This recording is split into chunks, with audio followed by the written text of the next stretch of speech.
Diga comigo, por gentileza, conselhos da sabedoria. A Bíblia é a sabedoria de Deus. E nós sabemos muito bem o poder das influências. Se nós somos influenciados pela palavra, nós adquirimos sabedoria, fazemos boas escolhas, mas se não for a palavra, vai ser alguma outra coisa. E se nós não formos influenciados por essa palavra, nós seremos pelo mundo, pelo diabo, pela carne. Então, no começo desse ano, que a gente tem declarado sempre, né, que nós já governamos para a glória de Deus, porque não é pela nossa capacidade, não é pelos nossos méritos, mas pela graça do Senhor que nos dá força, nos dá graça todos os dias para estabelecer aquilo que não tinha sido ainda estabelecido, talvez por uma vida inteira, né? E a bispa inclusive tem falado, né, aquilo, nós temos uma unção para esse ano, unção de governo. Então aquilo que a gente começou, mesmo que você tenha quebrado, não aceita aquele pensamento do diabo que já perdeu o ano, já não dá mais. Como às vezes aparecem pessoas que falam, perdi meu ano, mas começa, você tem o hoje. Igual aqueles que começaram a leitura da Bíblia e pararam, começa hoje, não entra no ano novo com pendência velha. Começa hoje. Leia os seus capítulos, até tão simples. 3 capítulos por dia durante a semana, 4 aos finais de semana. Não é nada extraordinário. Tem gente que atrasou a leitura e está lendo 10 por dia. Mas vai conseguir. Então entra já com domínio, com governo. Porque para cada ano nós temos uma unção. As palavras proféticas, para aqueles que acreditam realmente, elas são portais que nós entramos. Para quem não acredita, acha que só é uma propaganda que muda de ano e está tudo a mesma coisa. Não é verdade. São palavras proféticas, onde cada vez mais nós vamos nos aprimorando, vamos nos fortalecendo, para que no ano seguinte, com desafios maiores, com lutas diferentes, com novos gigantes, nós tenhamos já estabelecido degraus a mais. Então, para entrar no ano novo, nós temos que nos preparar para guerras novas, desafios maiores, e para isso nós precisamos ter nos governado, precisamos estabelecer as coisas certas. Então nós temos graça, unção para cada ano. Então, você ainda tem esses 3 dias, então começa já, estabelece isso, a sua leitura da palavra, porque essa influência é o que vai mudar a nossa vida. Então, quantos rompimentos, né? Esse é um exemplo. Quantos outros rompimentos talvez você aí pode testemunhar que você teve ao longo desse ano? E a gente não pode aceitar qualquer coisa, viver uma vidinha qualquer, se entregar a situações, porque Deus não nos deu qualquer coisa. Deus nos deu Jesus, deu o melhor que Ele tinha.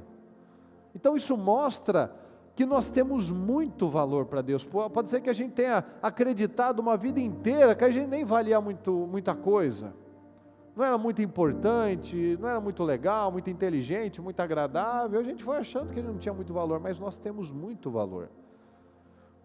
Mas muitas vezes a gente vai se sabotando, porque aquilo que tem valor na nossa vida, se você tem um brinco, se você tem um anel, uma joia, alguma coisa que é valiosa para você, você não vai guardar com cuidado? Você não vai guardar numa caixinha, num lugar especial, que você sabe que vai estar seguro? Sim ou não, pessoal?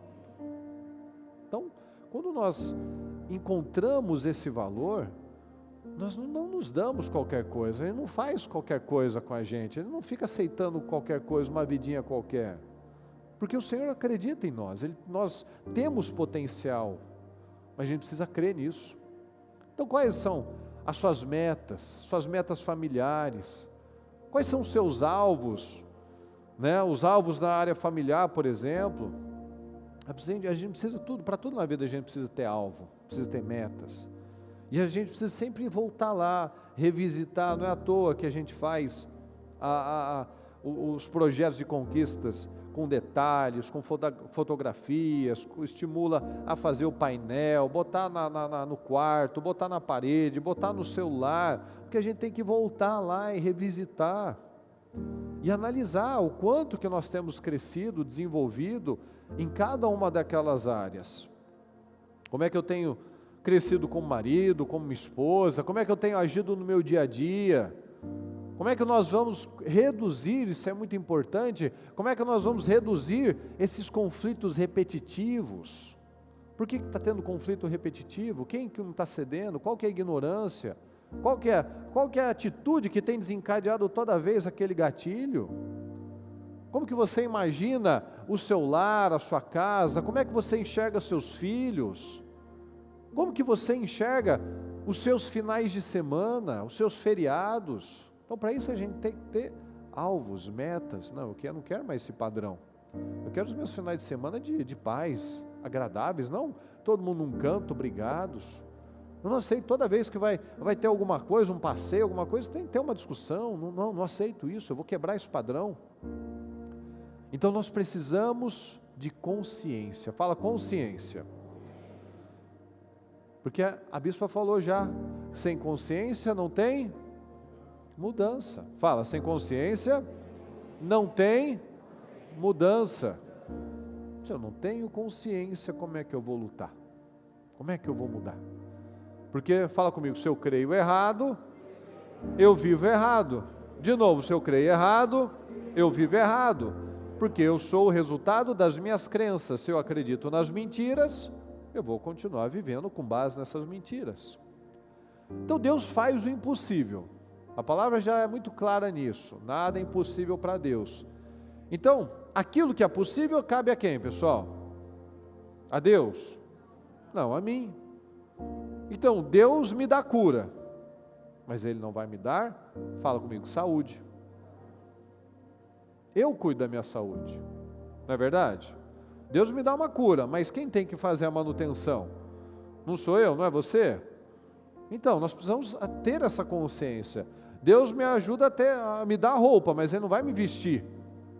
Ele me dá condições de romper, de fazer o que é necessário, mas eu preciso ir, eu preciso avançar, eu preciso obedecer, e para isso eu preciso de visão. Qual foi o pedido do cego Bartimeu? Ele queria o quê? Eu quero ver. Ele pediu visão. A gente pode ganhar muito dinheiro, como tem gente por aí que ganha muito dinheiro, mas ele não tem visão, ele não sabe como usar aquilo.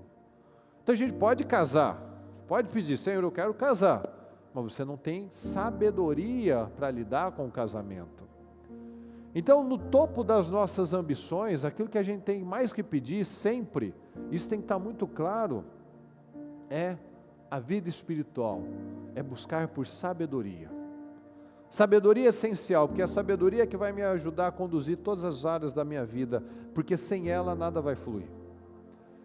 Então o que eu preciso fazer para alcançar essa sabedoria? A esposa, por exemplo. A esposa pede, Senhor, eu quero que meu marido tema ao Senhor. Eu quero que meu marido tema a Deus. Mas sabe o que precisa antes do seu marido temer a Deus? Você precisa temer a Deus. Você quer uma esposa que tema a Deus? Mas será que você é um homem que teme a Deus? Senhor, eu quero que os meus filhos temam a Deus, que eles estejam na sua presença. Eles veem você como pai, como mãe, um homem, uma mulher que teme a Deus? Então eu preciso temer a Deus. E eu conheço isso através da palavra. A palavra é o meu alimento. Então, se eu me alimento da coisa certa, no seu dia a dia, você tem uma alimentação saudável, o que isso vai te trazer? Vai te trazer força, vai te trazer saúde, vai te trazer disposição, porque fome a gente vai ter sempre, todos os dias. Então eu tenho que analisar se o que eu tenho me alimentado é algo correto ou não, porque comer eu vou comer, sim ou não, pessoal? Então, de algum alimento você vai comer. Você pode comer uma comida saudável, você pode comer uma porcaria. Você pode se encher da palavra, você pode se encher de negatividade. Algum alimento eu vou colocar para dentro.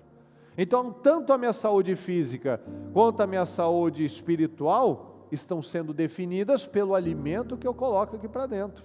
O que eu leio, o que eu assisto, o que eu falo, com quem eu convivo, quais são as minhas influências.